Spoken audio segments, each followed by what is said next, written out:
লাউয়ের তরকারিটা গরম করে নেব, এরপরে রান্না করব টমেটো দিয়ে পাঙাশ মাছ। এই যে মাছটা ভিজিয়ে দিয়েছি। হচ্ছে সুন্দর করে একটা ভাজি করব, বাঁধাকপির ভাজি আর একটা করলা ভাজি। তেল দিয়ে পেঁয়াজ বাটা এবং রসুন, জিরা, এলাচ বাটা ভেজে নিয়ে তারপর পানি দিয়ে কষিয়ে নিচ্ছি। এখন আমি গুঁড়া মরিচ, হলুদের গুঁড়া, লবণ এগুলো সব দিয়ে দিব।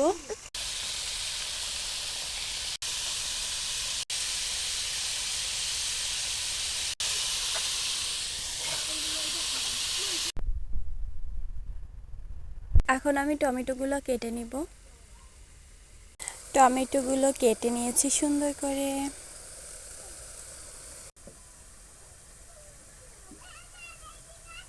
টমেটো মশলা কষাইছি অনেকবারে, মশলা কষানো হয়ে গেছে সুন্দর করে। এবার টমেটোগুলো দিয়ে কষিয়ে নেব।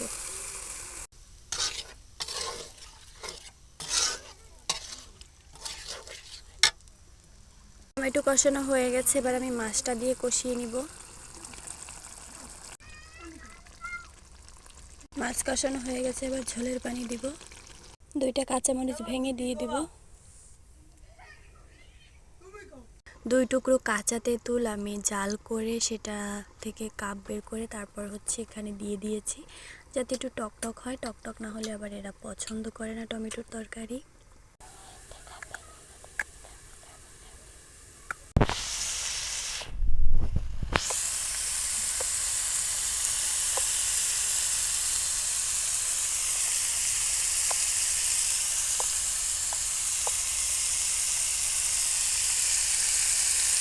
এখন আমি হচ্ছে সেই পাঙাশ মাছ টমেটো দিয়ে যে রান্না করছিলাম ওটা দিয়ে ভাত খাচ্ছি।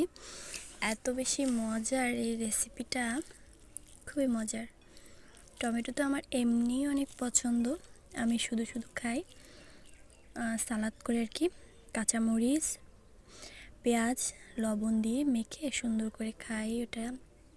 আর এখন তো এটা দিয়ে রান্না করলে যে কোনো একটা রেসিপি টমেটোর হলেই হয়েছে, আমার অনেক অনেক প্রিয়।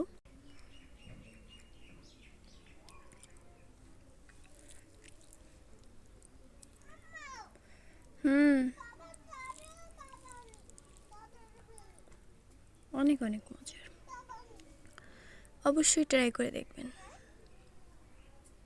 আল্লাহ হাফেজ।